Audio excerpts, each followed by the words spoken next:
Jeetan Patel and Jim Troughton guided Warwickshire to a thrilling 2-wicket win over Somerset on a nail-biting final day of their LV Caddy Championship match at Edgbaston. It was always going to be close as Warwickshire began the final day on 123 for 2, needing a further 136 runs to win, and after a slow start, Ian Westwood padded up to Vernon Philander in front of his stumps to go for 32. 7 wickets left and now 114 were required, and for a while it looked as if Warwickshire would ease their way to the winning line. Darren Maddy looked comfortable enough against what they may have thought would have been their biggest threat on the final day, Philander and George Dockrell. Maddy almost went in bizarre fashion, sweeping the ball onto short leg and nearly being run out as the ball ricocheted to Craig Keyswetter. The key wicket was going to be the one of William Porterfield, who'd batted smartly on the previous day and resumed his innings on 57. The longer he stayed at the crease, the more likely it was that his side would start their LV Caddy Championship campaign with a win. 69 were needed when Somerset, crucially, broke through. Peter Trigo had Maddy LBW for 23 at 190 for 4, and that changed the complexion of the match completely. Trigo struck again in his next over with the big wicket of Porterfield, brilliantly caught by the acrobatic Keyswetter for an excellent 84.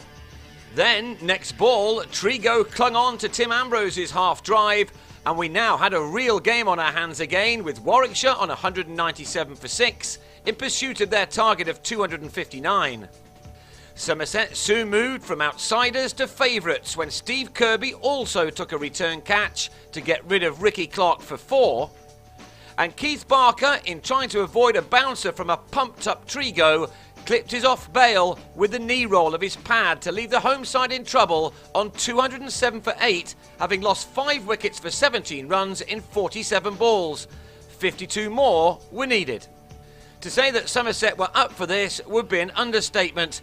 They thought they had Patel out early when he ducked into a Philander full toss. Patel survived that and then came out after lunch to win his side this thrilling encounter. Marcus Trescothick brought out his big guns to finish things off, but Patel was equal to everything. The more the bowlers bent their backs, the further Patel hit the ball, and no one was safe from the onslaught. Trigo and Philander were both struck for big sixes by the former New Zealand international, and when Dockrell returned 3 overs before the new ball was due, he was also hit into the distance by a now rampant Patel. It was a high-risk policy from Patel, who knew that only Chris Wright waited in the wings. Had he mishit any of these shots, then the result may have been different. Such are the thin lines between success and failure in this wonderful game. Patel smashed 43 off only 36 balls, but he left it to his captain Troughton to secure the 2-wicket win. He drove Dockrell for 4, his only boundary in his 80-minute stay, and the victory was in the bag with an unbroken 9th wicket stand of 55. It really was a tremendous cricket match which ebbed and flowed throughout, but a win these days is worth so much. Warwickshire begin their season with 20 points, while Somerset missed the chance to go to the top of the table and had to make do with only 3 points.